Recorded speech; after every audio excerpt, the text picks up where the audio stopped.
It's time for a cup of coffee with Will and Chris at Slumberland Furniture.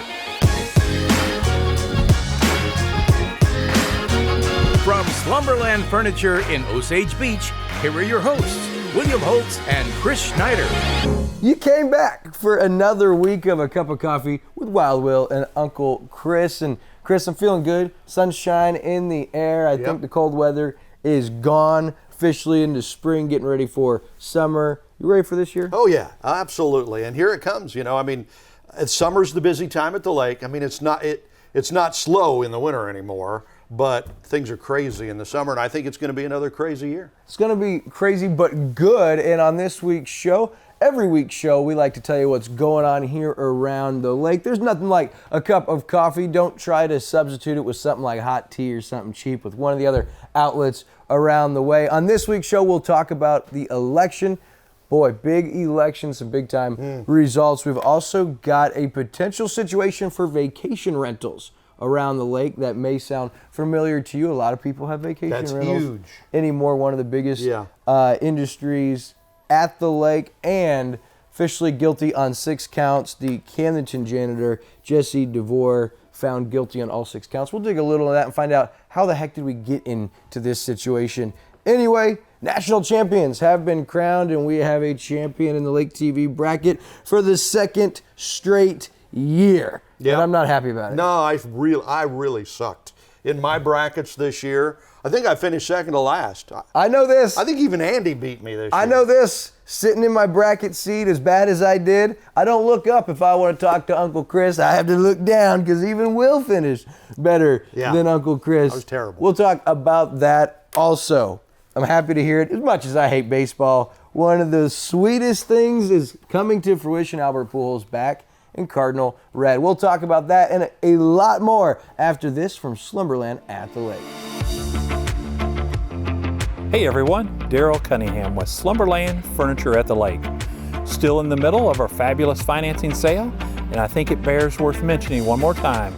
We give you discounts and extended 0% interest financing here at Slumberland. Come see us. We've got furniture for every room in your house, and it's all on sale. Slumberland Furniture at the Lake, where we're bringing happy home. You ever see anybody who loves furniture as much as Daryl Cunningham? No, it's like in his blood. It's a part of his DNA, man. He's perfect for Slumberland Furniture. And I've said it before, I'll say it again. He really is as cool as the other side of the pillow. Yeah. Pun intended. They've got beds, they've got everything you need, including, yes, pillows right here at Slumberland. So by the time we recorded this, which every week recording on Tuesday, results were not in for our local elections that took place Tuesday, April 5th. Some big issues on the ballot. Chris, I'm interested because, of course, we don't know. As you guys are watching, you're aware probably of who has won, but I'm interested to see who's going to win some of these local races. Yeah, and they're huge. It's all huge. And again, one of the things we've learned the last few years with the craziness in politics and the way it's really, really hurt our country is that we tend to think national, but the local stuff is so important. If you can keep the local stuff right, and that's where we have the power, that's where we have the say, if we can keep the local stuff going in the right direction and solid, then the country's got a chance. But if we don't, if people don't keep the local thing happening right, then this country's got no chance. Yeah, a couple of the, you're absolutely right, a couple of the big ones, I'm interested, both school boards, Osage and Camdenton, those will be figured out by the time you guys are watching this. And then the mayor of Osage Beach, John Oliveri, the incumbent, and then, of course, Harmison. He's coming strong. Chris, you see his billboards up. He's texting people Tuesday morning, the day of election, just letting them know, hey, I would appreciate your vote. Tell your friends we would really love to win this election. So a lot of people out there working hard, and so that will be decided. Now, of course, you can go over to our official news partners, lakeexpo.com. Check out up-to-the-minute results as soon as those were available on Tuesday. They had those, and those are still on their page for you guys to check out. And also, it's important in case you weren't able to vote. Maybe you moved, maybe you weren't registered, maybe you didn't know your precinct. There's another big local election coming up in early August, and the Missouri Secretary of State's website actually has a Find Your Polling tool. You just got to input your name, address, date of birth, and county, and it'll show you where to vote. Now, if you go there and you enter your name and your date of birth and your county, and it says we don't have anyone there, it means you're not registered to vote and you need to take the proper actions, because voting is super crucial. It's one of the things we have Americans have the right and the responsibility to do. And like you've said before, and so many others say, it's hard to really have a voice or say you want to complain or gripe if you didn't vote. That's the way you have your voice heard. Well, I'm shocked. I'm still shocked at the number of people who don't vote. You know, I mean, the country's going to hell. The world's falling apart. You're complaining about it all the time, but you don't take the time to go vote. You know, come on. That's just craziness. Everybody, doesn't matter, you know, your political affiliation or what you think, you should be voting. Yeah, you know what's funny is I've heard my whole life people say, oh, you know, I don't think one vote has a difference. It's a dangerous mindset. It grows and then becomes a large percentage of people that obviously impact election results. But anymore, I'm not sure people trust elections in general. And so many people say they're going to have win whoever wins. Even if you do vote, it doesn't matter. And so a lot of people say those things. So it does leave you wondering, yes, you go vote, you do your due diligence, you answer the call. Does it matter? Does it get counted? Is it legit? I mean, at this point in time, does anybody know? And that's a huge question. It really is. After the last major election in 2020, where there were so many issues, unresolved issues. Call them irregularities, if you like. Voting machines and dead people voting and, mail-in ballots that didn't have any, train of where they go look to see where they came from. All that was just kind of thrown up in the air. And none of it, to my knowledge, has been resolved. So it does make you wonder about the legitimacy of voting now. We've got to get that taken care of, and hopefully they're working on it. Hopefully they're getting it taken care of. I think they've got to go back to paper ballots. Something that you can go prove and see that the vote was there. Yeah, I mean, with everything electronically and in the worldwide web, who's to say somebody behind the scenes with a lot more brain power than you or I have doesn't just swap something, hit a button? I mean, where can you prove that? I don't know how you would. And when you're in power in government, you would think you might have some influence. And so who's to say people that are in office wouldn't maneuver, wouldn't change things, alter things? And that's exactly what people have alleged happened in 2020. One of the many crazy things that happened. And that could be why some people now really don't vote. They just have no trust for the election process, which is a scary place to be as a country, because we need to have faith and in not our just systems. voting, but also in taking part in the election process. Be a ballot watcher or a precinct, helper or something like that. Get involved. Become a fundraiser for your favorite candidate or somebody that you think their views align with yours. But yeah, get involved. It's so important. And we've said this time and time again. The national level, it's overwhelming. It's in your face every day. It can be sad. It can be gloomy. And yes, it does affect us. But what affects us more directly and in the shortcoming is our local elected officials. And it's why it's so important. And we've seen the climate here around Lake of the Ozarks with these local municipalities really heat up over the last few years. People are getting involved, asking questions, asking for sunshine requests, and you're starting to see some things. So, well, it's like the Camdenton School District has had so many problems in the last 10, 20 years, something like that.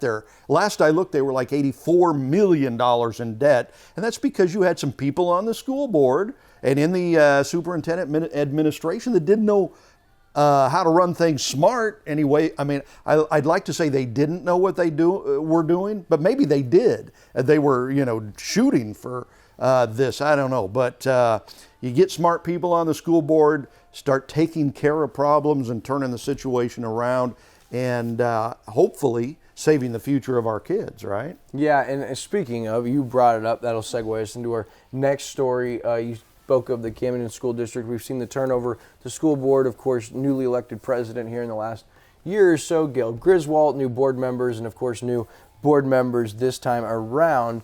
But one of the situations that's really been a sad event, a sad thing to see unfold, has officially Big charge, of course, talking about the jury convicting former Camdenton school janitor Jesse DeVore on 6 counts of sexual misconduct. Of course, the alleged going into it was that he had exposed himself and in bathrooms, numerous locations, and officially Camden County Judge Kenneth Hayden and a jury of 6 men and women heard closing remarks and found him guilty on all 6 counts of sexual misconduct. Yeah, just kind of very disturbing situation.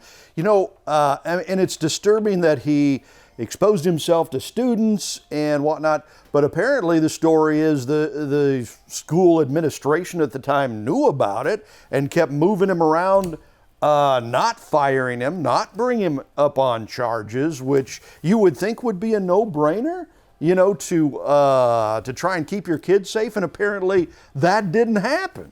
You know, so, and he's obviously found guilty here on all 6 counts.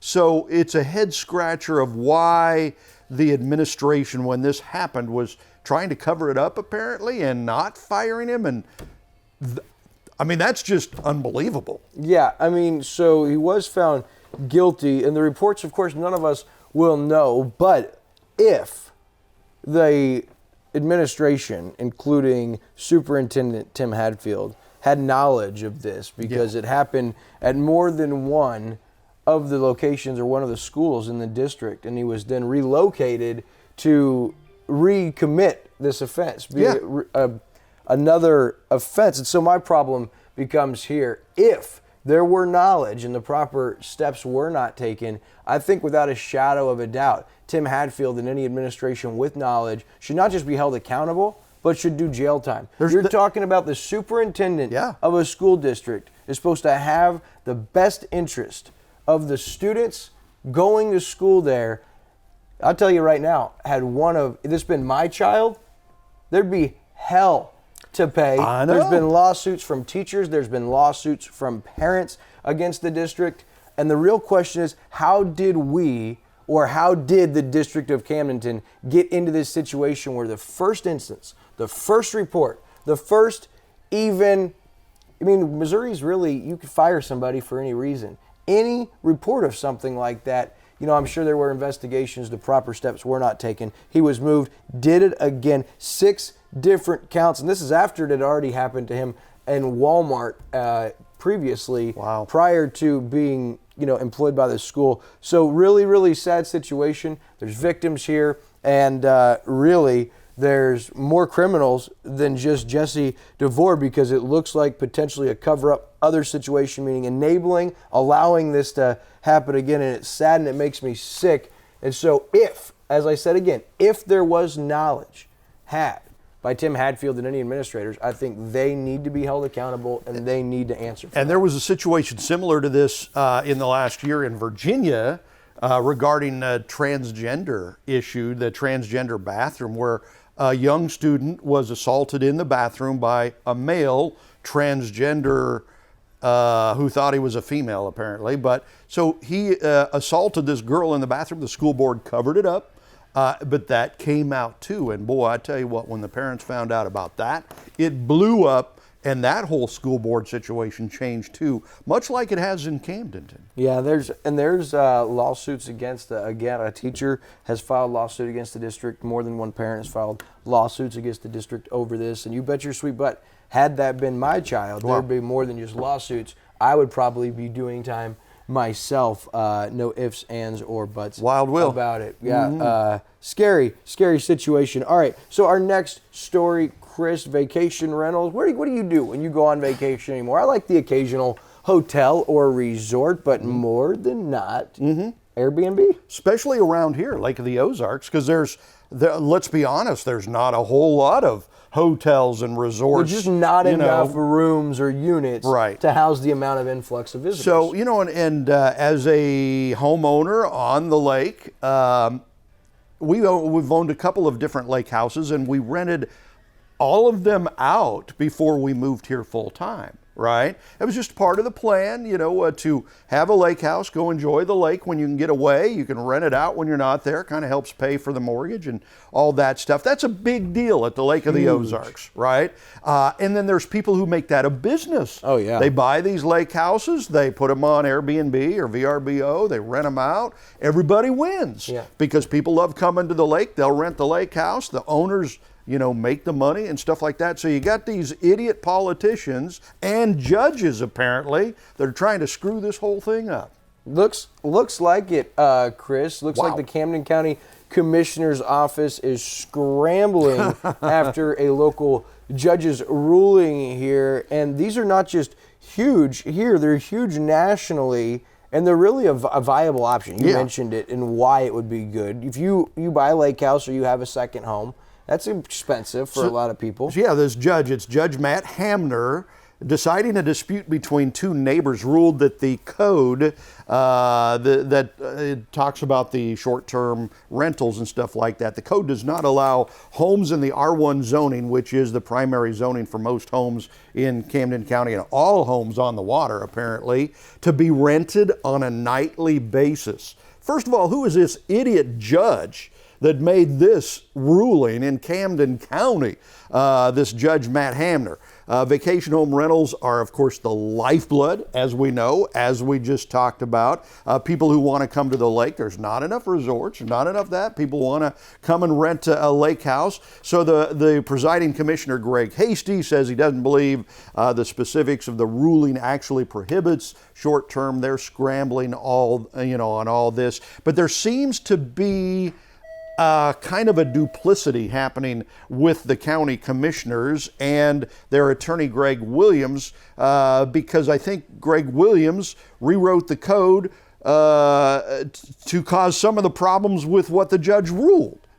So there just seems to be some weird political stuff going on with Greg Hasty and the commissioners and their attorney. It's just kind of crazy. Again, getting back to the voting thing, this is huge. I mean, who we vote in makes a huge difference on what's going on around us. Yeah, and long story short, this ruling by Judge Hamner caused presiding commissioner Greg Hasty to come out and say, listen, we cannot have a court ruling come down that radically affects what's going on right now at the lake, and that is vacation rentals. Greg Williams, and he's been contracted by the county to work, like you said, to rewrite the code and advise the commission on this. He said, in my opinion, it's premature and unnecessary to change the land use code. You are the legislative body who wrote the zoning code, Williams said. So yes, it seems crazy. I don't know how realistic it is that this code is going to stand or they'll enforce this. You can find this whole story. It was pretty long. Citizens voiced their opinion, and then there's a few bullets there for you to look at and look deeper into this. But I mean, that would be a scary thing if there were a ruling by a judge here at Lake of the Ozarks that then changed the landscape of the way that so many people are creating revenue and providing nightly rentals for the visitors. Definitely be a revolt, if that happened. They got, in the story from Lake Expo, they got a comment from a realtor. And I thought it was hilarious. The realtor said, I'm just going to speak as a real estate agent. And my concerns for all the people who bought in the last 2 years, there's so many people that came here with the expectation that they bought a short-term rental. It's their piggy bank. It's their retirement. They're going to leave it to their children. And if we take that away from them, I'll be honest, I'm going to get my blank suit off. This is from a real estate agent. And so, I mean, we're talking serious stuff here. Just go out on a limb and say, I don't think this will ever fly. I don't think this will ever stand. There would be a revolt in Camden County by this. But it just kind of shows the lack of abilities of the current maybe county commissioners, maybe legal, to even for the judge to rule that, to me, seems just idiotic. And it started, as you said, a dispute between two neighbors. I don't know the exacts there. And, sometimes in those situations, there are laws that are petty. And if one of the neighbors gets mad enough and goes by the code, sometimes the judges don't necessarily have a choice if it's law. And some people can be very petty. So it'll be interesting, but it does sound like it started with the dispute. But Man, it's pretty bold for that realtor to say she sold these houses over the last couple of years on the premise they're nightly rentals. These are their vacation homes. These are their piggy banks, their retirement plan. They're going to leave them to their kids. If they do it with nightly rentals, she's afraid that the realtors will get their butts sued off. Yeah. That is a bold statement, and it shows how important, and that's just one of the many factors of why these are so important. And they get rid of the issue of where do people stay when they come to the lake. Right, and that's coming from the county ranks. I mean, we talked about school board earlier. School board is huge. Stuff like this is coming from the county commissioners. It kind of begins and ends with the county commissioner, and that's another big election we have coming up in August, I think. Early August. I think it's the second, going to be a big one. Also judges on that. I mean, it's a big election, and so we'll be talking about that. Another thing is, a lot of people don't even understand how important the role of presiding commissioner is. So I'm currently working on a piece of what does the presiding commissioner of Camden County do? What That's is a their great role, question, yeah. and what is their operations? What do they vote on? What do they do with their budget? So we can understand why that's so important. And then from there, we're going to look back at the tenure of current presiding commissioner Greg Hasty and his body of work in that role to help you guys understand why that's so important. I'll be doing that through my Mic'd Up podcast series. That's greatness, because like all those things you just asked, I really don't know. Right. You know, so that'll be a great education and that's for me. so many people, and you're a lot closer to it and more knowledgeable about this than a lot of people out there that are registered voters and need to understand. Well, I didn't know until the last couple of years what the commissioners did, what the prosecuting attorney, how the judges, how the judicial system, checks and balances all laid out. But it's important to make that available so if you can understand it. And I needed someone to tell me, like I was a 5-year-old and I didn't know anything about politics or government. And so that's how I'm going to tell it, and through this series, make it very simple so we can understand, because it's super important, and we'll have more on that. So the national news stories and sports. My heart is broken. The KU Jayhawks have reigned supreme. They beat UNC. Yep. Not only is it Kansas, Mizzou's longtime rival, Bill Self, we passed up on him. But most importantly, Ricky wins the bracket again. Yeah. Unbelievable. 2 straight years that he's won the college basketball bracket. And it's funny because, I mean, a lot of us, of course, we went in saying we didn't really keep up with college basketball this year, but a lot of us who think we're smart, we were terrible. I was terrible. Absolutely the worst. No, I had my bracket 100%. The players just did not cooperate. Yeah. They're just not smart enough to figure out, that they were supposed to win for me. So Kansas, with the biggest comeback in college basketball championship game history, 15 points down at halftime, they come back and won it. Interesting, though, we usually go down and watch the high school Final Four every year because we love basketball. We do basketball here on Lake TV. When I was down watching the state championship game in 2019, there was a player for Rockbridge and a player for Christian Brothers College High School. They played each other in the championship game. They played against each other in that game last night. Kansas, it was DeJuan Harris Jr., and then it was Caleb Love for North Carolina. It was kind of fun because I remember watching them play each other a few years ago and watching them again last night. And that to me is really what makes me most sick about that, with not ever having those local guys at the University They of Missouri should be at Mizzou or MSU. St. Louis, I can understand, but when you're in Columbia, Rockbridge, flagship university in your state, University of Missouri, and you go play their rival, and it's bittersweet for Mizzou fans, to see that. 2 Missouri guys playing the national championship. That's exciting. 2 of the best players in the game, too. It's not like they were just on the roster. And they're just kids. They're sophomores, and they're 2 of the best players in the country. Yeah. Really, Love is the one that you could say kept North Carolina in a couple of those games through March Madness.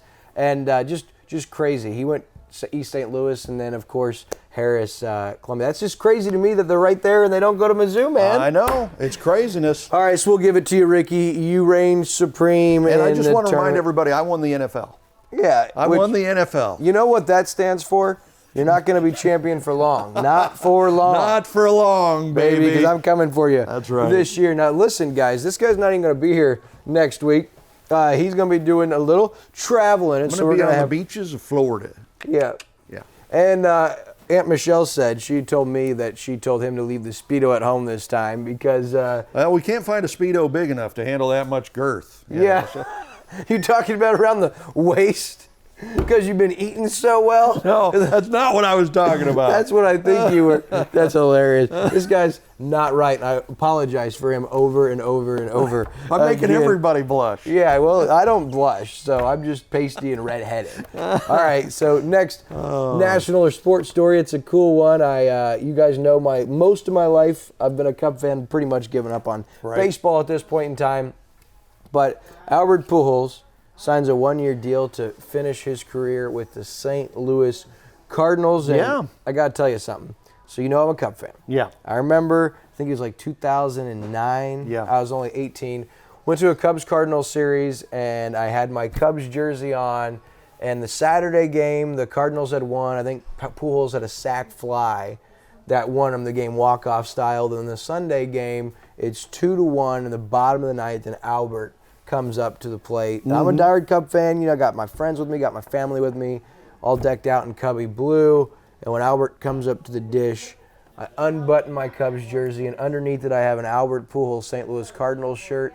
He hits a walk-off 2-run home run, and as he sends my Cubs back to Chicago with a sweep, back-to-back losses, I'm standing there cheering, crying, because it's Albert, one of the most iconic moments. Albert Pujols is my favorite baseball player of all time. And he's not even a Cub. Not even a Cub, but what he did for the city of St. Louis, what he does for humans, the way he does life, he's the real deal. Yeah. I wanted him to retire in St. Louis because I still rooted for the Cardinals in the playoffs when the Cubs were never in the playoffs in that run. And Chris, if you look at 2001 to 2011, the 11 seasons he was in St. Louis, that will never be replicated. Probably an 11-year stretch. No, Mike Trout's not going to do it. Fernando Tatis, Vlad Guerrero Jr., not going to happen. And all the while, Albert started as a left fielder, then third baseman, converted to first base, where he became a Gold Glove first baseman and the greatest right-hand hitter of all time. He gets to come back and do it one more year. Yachty, Waino, and Albert. It feels like 2006, man. I'm in for the Cardinals this year. I'm not even a baseball guy. I'm rooting for the Cardinals this year, and I'm going to make sure I go to one final game to tell Albert goodbye. See those guys, absolutely. And even greater than all of that, from everything I've heard, he's a really great guy. The best. Yeah, just a really strong Christian guy, has a great foundation, helps a lot of people. So even greater than what he does on the baseball field is the person that he is. Him and his wife, Dee Dee, they've got a child with Down syndrome, and they've been super involved in different organizations in his organization. You just see time and time again viral videos. I saw one of him with the Angels where there was a young man who he had Down syndrome. He was there with his parents, and the game was over.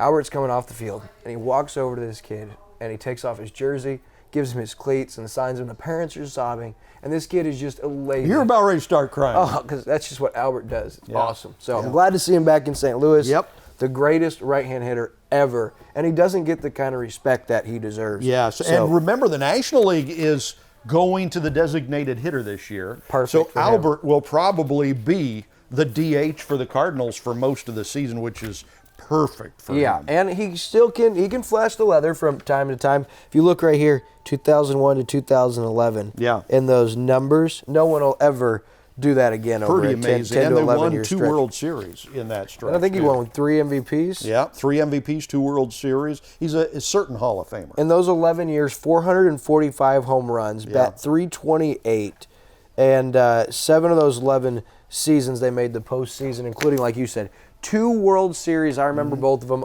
06 and 2011. And really, they were there in 04 and got swept by Boston, if you remember that. Yeah, absolutely. All right, so as we move on, if you want to find out what's happening around Lake of the Ozarks, you just got to go to funlake.com/events. Also, stay tuned to Lake TV for all kinds of awesome stuff, whether it's What's Burning, whether it's Community Spotlight. You got lots of great guests. And, of course, we'll be back next week without Uncle Chris. I'm going to be on the beach, baby. That's right. You enjoy it. Enjoy those cold drinks. we'll welcome Dave Glendenning. We'll be talking about NFL football, in particular the Kansas City Chiefs and our favorite quarterbacks. Big shout out to Joe Ray, the crew right here at Slumberland. Appreciate you guys tuning in. Until next week, I'm Wild Will. This is Uncle Chris. God bless you guys.